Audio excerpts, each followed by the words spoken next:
Nigel, how do you hire and keep people in this lovely dynamic? Because obviously to keep the dynamic going, I mean, should our ads be all about that stuff? Should we be attracting people by, some of the things we've been talking about here, rather than the actual job itself that you're advertising? What were your tips for businesses in the hills to hire the right people? Okay, so hiring, so there's two sides. So the hiring and attraction, they're sort of the two separate parts. So one is the hiring is firstly to plan, so actually know what you want.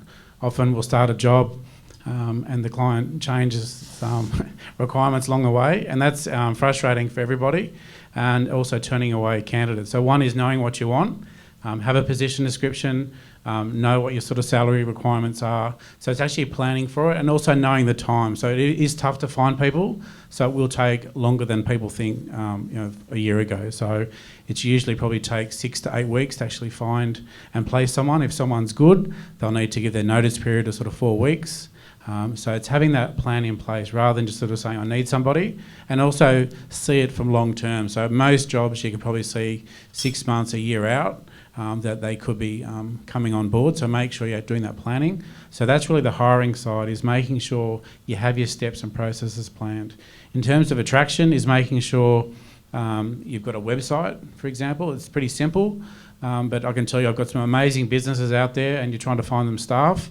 And they said, send me their website, let's have a look at what they do. And you go, well, they don't have a website. They don't have a website. And they may have an amazing business, but again, it's marketing material. So they need to know and sort of have some assurity of what they're getting into. So one is have a website and market your successes. So put out there what you do, your successes.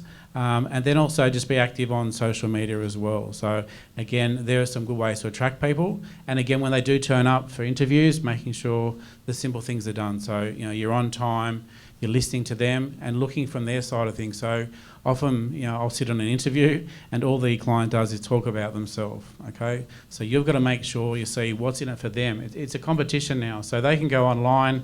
They're not just going for one job interview, they're probably going for a whole mix. That's if they want to go for the interview. So again, you're in a competition, okay? So you need to make sure you're seeing it from their side of the fence and what's in it for them as well, okay? So make sure you have that sort of train of thought ready. Yeah, sounds good. Social media is a really good one, I think, especially if we're attracting the millennial kind of market. They're obviously going to check you out on social media and see about your culture and all that stuff. Yeah, things like LinkedIn. So most interviews you'll go for, I've got LinkedIn where I can see who's doing what, and you'll see that they'll check people out on LinkedIn before and after a meeting. So LinkedIn is important, so you want to make sure that's reflecting what you do and who you are as well.